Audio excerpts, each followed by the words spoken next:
आइए कक्षा 12 के सभी विद्यार्थी सामान्य हिंदी क्लास में आप लोगों का स्वागत है। देखिए,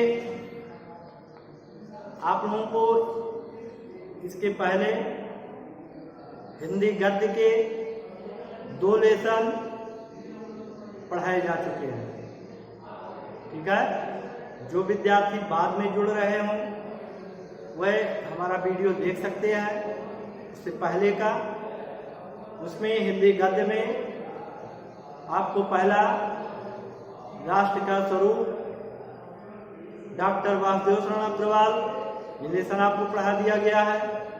ठीक, दूसरा लेसन आपका अशोक के फूल डॉक्टर हजारी प्रसाद द्विवेदी ये भी आपको पढ़ाया गया है। ठीक है, तो कुल मिलाकर के 4 ही लेसन पढ़ना है गद्य में। तो उसमें से 2 लेसन हम लोग पढ़ ही चुके हैं, 2 बचे हैं। अब हम पद्य पर चलेंगे, हिंदी पद्य में, क्योंकि पद्य में कुछ ज्यादा लेसन भी है और इसको कुछ हम लोग पढ़ेंगे। देखिए, हिंदी पद्य में आपको पहला लेसन, पहली कविता हम लोग को पढ़ना है इंटरमीडिएट में 12 में। तो सबसे पहले है पवन दूतिका। पाठ का क्या नाम है? पवन दूतिका। और कवि है अयोध्या सिंह उपाध्याय हरिऔध जी। ठीक, तो आइए थोड़ा सा हरिऔध जी के जीवन के बारे में जान लिया जाए और फिर हम लोग पवन दूतिका यानी पढ़ते हैं। देखिए, अयोध्या सिंह उपाध्याय जी का जन्म सन 1865 ईस्वी में आजमगढ़ जिले के निजामाबाद गांव में हुआ था। इनके पिता का नाम पंडित भोला सिंह उपाध्याय और माता का नाम रुक्मणी देवी था। मिडिल परीक्षा पास करने के बाद इन्होंने काशी के क्वींस कॉलेज में प्रवेश लिया, किंतु अस्वस्थता के कारण इन्हें बीच में ही अपना विद्यालय अध्ययन छोड़ देना पड़ा। इसके बाद इन्होंने घर पर ही फारसी, अंग्रेजी, संस्कृत आदि भाषाओं का अध्ययन किया। कुछ वर्ष तक इन्होंने निजामाबाद के तहसीली स्कूल में अध्यापन कार्य किया। बाद में 20 वर्ष तक कानून गो के पद पर भी कार्य किया। कानून गो पद से अवकाश प्राप्त करके हरिऔध जी ने काशी हिंदू विश्वविद्यालय वाराणसी में अवैतनिक रूप में अध्यापन कार्य किया। हरिऔध जी का जीवन सरल, विचार उदार और लक्ष्य महान था। इनकी मृत्यु सन 1947 ईस्वी में हो गई। यानी हरिऔध जी सन 1865 में जन्मे और 1947 में इनकी मृत्यु हो गई। देखिए, हरिऔध जी ने जो साहित्य में योगदान दिया है उसमें है कि इन्होंने पहले ब्रजभाषा में कविता किया। रसकला इसका सुंदर उदाहरण रहा है। महावीर प्रसाद द्विवेदी जी के प्रभाव से ये खड़ी बोली के क्षेत्र में आए और खड़ी बोली काव्य को नया रूप प्रदान किया। भाषा, भाव, छंद, अभिव्यंजना को ये घिसी पिटी परंपराओं को तोड़कर इन्होंने नई मान्यताएं स्थापित ही नहीं की, बल्कि इन्हें मूर्त रूप भी प्रदान किया। यानी साहित्य में भी आपका योगदान रहा है। अब आप इनकी प्रमुख रचनाएं जरूर इसको आप लिखेंगे और याद भी करेंगे। ठीक है, देखिए हरिओं जी की प्रमुख रचनाएं हैं। नाटक में देखा जाए तो प्रद्युम्न विजय, रुक्मणी परिणय, ये आपके नाटक हैं। उपन्यास आपने लिखा है प्रेम कांता, है ना, इनका प्रथम उपन्यास है प्रेम कांता। ठेठ हिंदी का ठाठ, ये भी इनका उपन्यास है। अधखिला फूल, ये सब आपके उपन्यास हैं। काव्य में आपने बहुत अच्छी मतलब रचना किया, यह मतलब प्रिय प्रवास, ये महाकाव्य है। ठीक है, इसके अलावा रस कलश, ये भी जो है आपका काव्य है।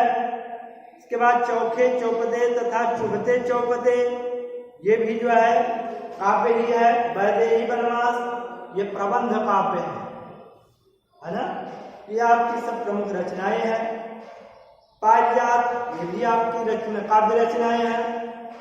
लेकिन सबसे महत्वपूर्ण बात जो आप लोगों से करनी है, आप पहला लेसन है हिंदी पद्य का, और इसमें हरिओं जी का जितनी भी रचनाएं हैं उनको आप जरूर रख लेंगे। और बोर्ड पेपर में पहला लेसन यानी हरिओं जी किसी ना किसी रूप में जरूर रहते हैं, पेपर अछूता नहीं रहता है। ठीक है, इसलिए जरूर इस लेसन पर विशेष ध्यान दीजिएगा। पढ़ना तो सब है जो आपको सिलेबस दिया गया है, लेकिन कुछ विशेष कर आपको ध्यान देना होगा। प्रिय प्रवास, इनका जो महाकाव्य है, ये खड़ी बोली हिंदी का महाकाव्य है। ये आप बहुत अच्छे से इसको तैयार कर लें कि खड़ी बोली में ही लिखा गया है प्रिय प्रवास, है ना। और इस तरह से जो है प्रिय प्रवास का ही यह अंश है कौन, पवन दूत का, यानी जो पवन दूत का है ये प्रिय प्रवास महाकाव्य से ही लिया गया है, जो खड़ी बोली में लिखा गया है। ये जरूर आप याद रखें, खड़ी बोली में लिखा गया है। ठीक, आइए हम आपको पहले जो है पवन दूत का एक छंद पढ़ते हैं और कुछ बताने का प्रयास करते हैं। आप सुनिए और तैयार कीजिए। कैसे, आइए देखते हैं। देखिए पवन दूत का, पवन यानी वायु, दूत का मतलब होता है संदेश वाहक। तो राधा जी ने क्या किया है, राधा जी का नाम तो आपने सुना ही होगा, कौन, भगवान श्री कृष्ण की क्या प्रेमिका, है ना। तो भगवान श्री कृष्ण की प्रेमिका राधा जी ने, राधा जी और कृष्ण का प्रेम अटल सत्य रहा है। देखिए क्या हुआ कि जब भगवान श्री कृष्ण गोकुल से मथुरा चले गए, है ना, और राधा जी से मिल नहीं पा रहे, तो राधा जी ने क्या किया है, वायु को, पवन को, पर्यायवाची है पवन वायु, है ना, तो वायु को जो है अपना संदेश वाहक बना करके भेज रही है, किसको, पवन को यानी वायु को, और संदेश वाहक बना करके ये समझा रही है, और उनको ये भी है राधा जी को कि राधा जी अपने दुख के साथ साथ दूसरों के दुख को भी ध्यान में रखती है, सांसारिक दुख को भी ध्यान में रखती है। ठीक है, तो राधा जी खुद तो दुखी है, लेकिन उनको संसार के लोगों के दुख के बारे में भी ख्याल है, तो वो अपने संदेश वाहक यानी पवन वायु से कहती है, समझा करके कहती है, क्या क्या कैसे कह रही है, ये सब सारी बातें अब आपको इस पवन भूमिका में पढ़ाया जाएगा। सबसे पहला जो छंद है, इसमें जो है राधा जी अपने घर में अकेली बैठी हुई है, दुखी है। अध्यात्म उपाध्याय हरिओं जी किस तरह से वर्णन कर रहे हैं, आइए देखते हैं, पढ़ा जाए। कि बैठी खिन्ना एक दिवस वह गेह में थी अकेली, और आके आंसू युगल में थे धरा को भिगोते, और आई धीरे इस सदन में पुष्प सदगंध कोले, प्रातः वाली सुपवन इसी काल वातायनों से। देखिए यहाँ पर हम आपको इस छंद में बता रहे हैं कैसे क्या हो रहा है कि राधा जी अपने घर में अकेली बैठी हुई है, दुखी है, और कैसे क्या हो रहा है ये देखते हैं। अध्यात्म उपाध्याय हरिओं जी बता रहे हैं, क्या बता रहे हैं कि बैठी खिन्ना एक दिवस वह गेह में थी अकेली। हरिओं जी कहते हैं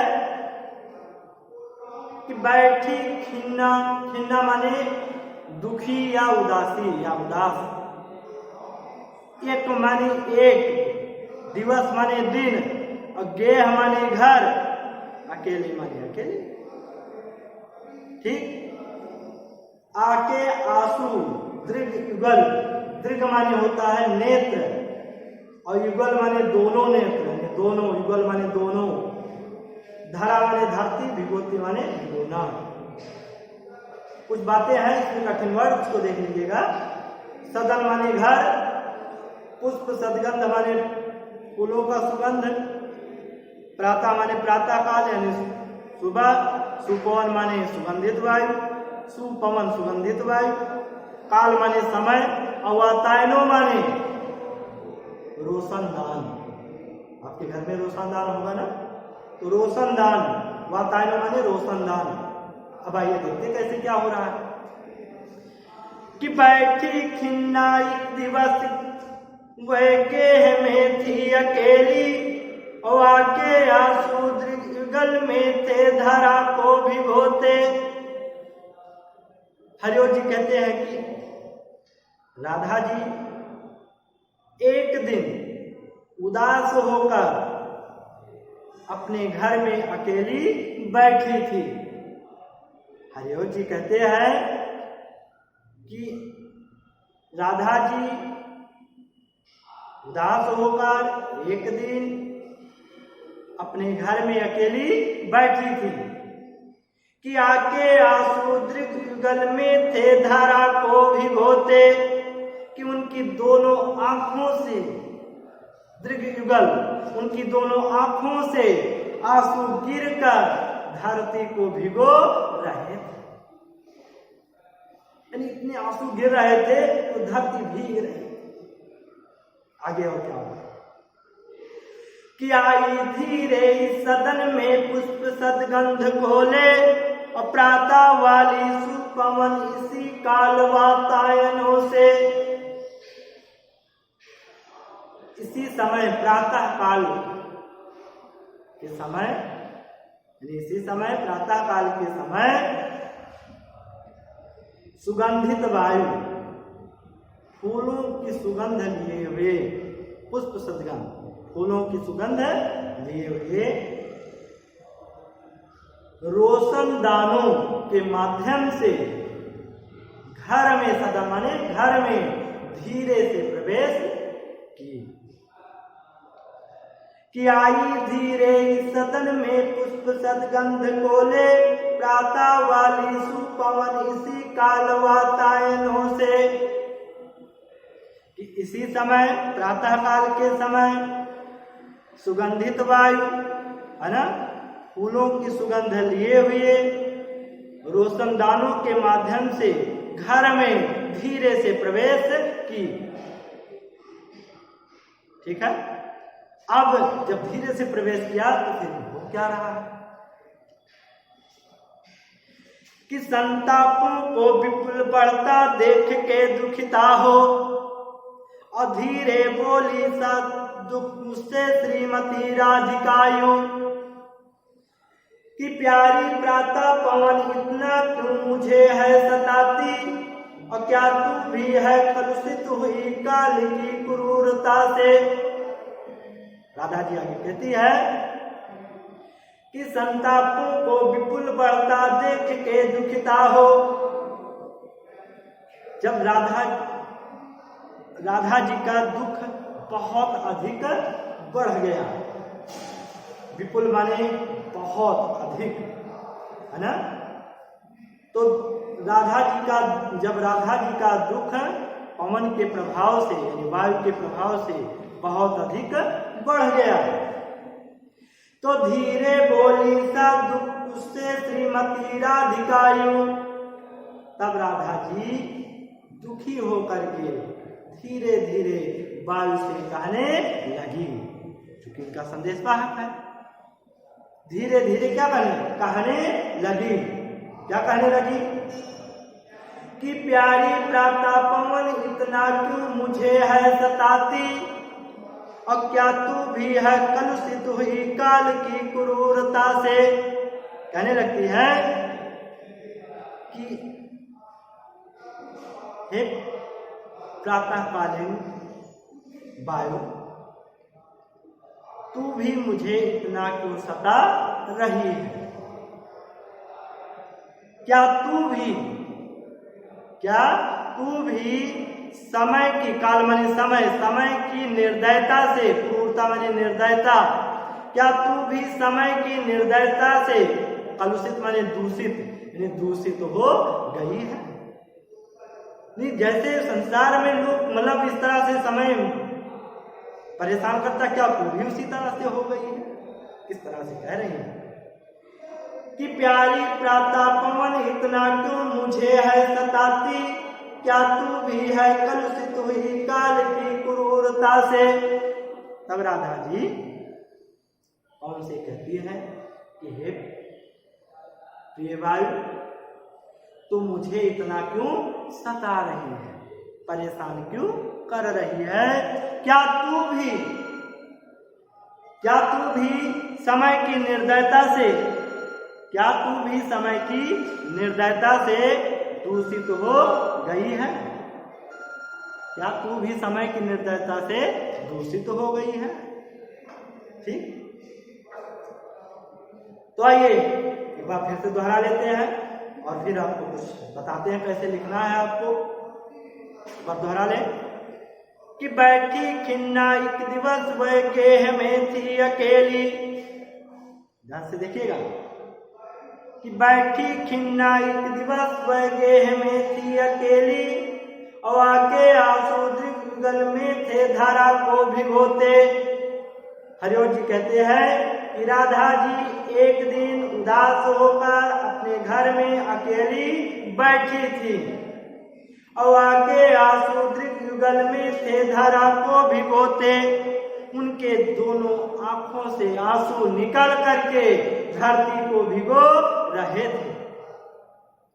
आई धीरे इस सदन में पुष्प सदगंध बोले, प्रातः वाली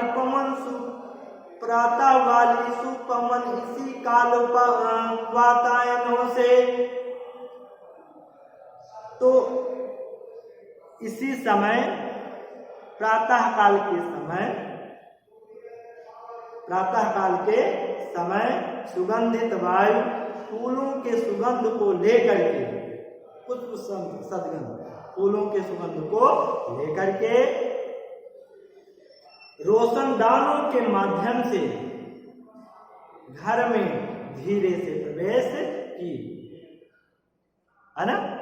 इतना तो आपको बताना पड़ेगा, लाइन इधर से उधर आप होगा तभी आएगा।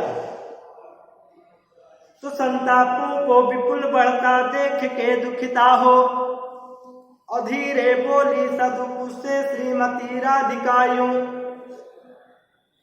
जब पवन के प्रभाव से राधा जी और दुखी हो जाती हैं, पवन के प्रभाव से राधा जी और दुखी हो जाती है, तो संतापों को विपुल बढ़ता देख के दुखिता कि राधा जी का दुख बहुत अधिक बढ़ जाता है।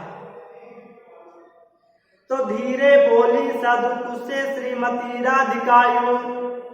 तब राधा जी दुखी होकर के वायु से धीरे धीरे कहने लगी। क्या कहने लगी? कि प्यारी प्रातः पवन इतना क्यों मुझे है सताती। हे प्रिय वायु, प्रातःकालीन की वायु, तू मुझे इतना क्यों सता रही है, परेशान कर रही है? क्या तू भी कलुषित हुई काल की क्रूरता से? क्या तू भी समय की निर्दयता से दूषित हो गई है? ठीक, इस तरह से आप इसको तैयार कर लें। अब आइए आपको हम बता देते हैं, क्वेश्चन आपको लिखना है। क्वेश्चन इसमें भी वही आपको देना रहेगा। मान लीजिए 4 पंक्तियां कोई भी आपको हो, तो सबसे पहले आप संकेत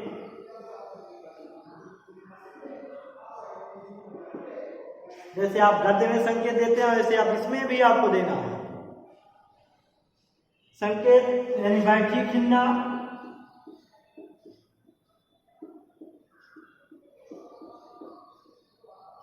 देखिए बैठी खिलना से लेकर क्रूरता से तक दोनों पंक्तियां कम से कम ले जाती हैं। क्रूरता,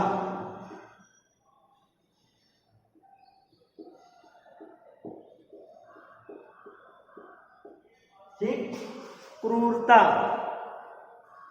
इतना आपका संकेत हो गया। बात समझ में आई? अब आप यहां क्वेश्चन, जैसे गद्य में क्वेश्चन होता है वैसे इसमें भी रहेगा। फर्स्ट क्वेश्चन,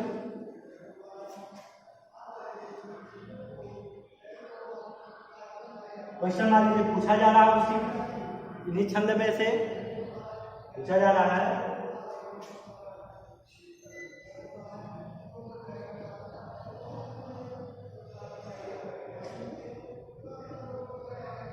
राधा जी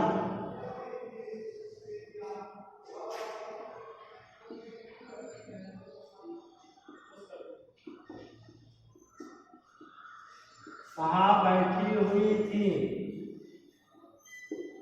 राधा जी कहाँ बैठी हुई थी? ठीक, दूसरा क्वेश्चन, आप ऐसे क्वेश्चन बनेंगे।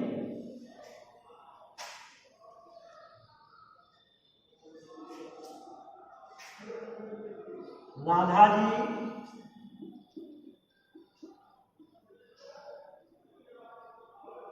किसको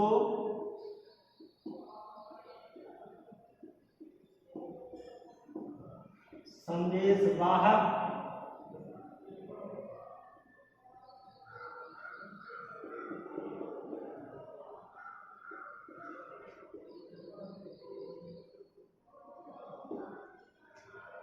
राधा जी किसको संदेश वाहक बनाया है? ये भी उत्तर आप, है ना? इसके बाद आप इसमें दे देंगे ऐसे क्वेश्चन और भी।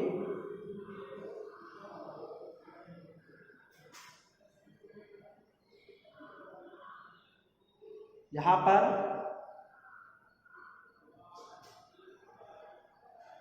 पुष्प सदगंध,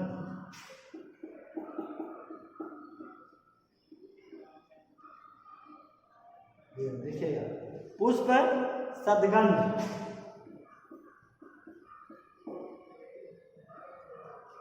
पुष्प सदगंध है में कौन सा अलंकार है?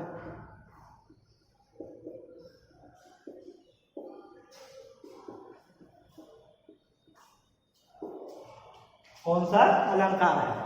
ठीक, इसके बाद बस वही चौथा क्या लिखना है? चौथा, रेखांकित अंश की व्याख्या कीजिए। इसकी पहला है इसलिए बताना पड़ता है। रेखांकित अंश की व्याख्या कीजिए। और पांचवा ऐसे क्वेश्चन रहेगा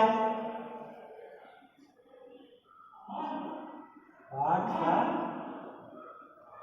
शीर्षक और कवि का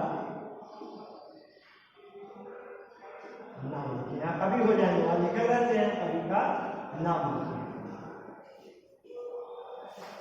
ठीक, बस अब रेखांकित आपको हम करवा दे रहे हैं, रेखांकित आप कर लीजिए। रेखांकित आपको केवल इतने से करना है कि आई धीरे इस सदन में पुष्प सदगंध कोले, प्रातः वाली सुपवन इसी कालवातायनों से।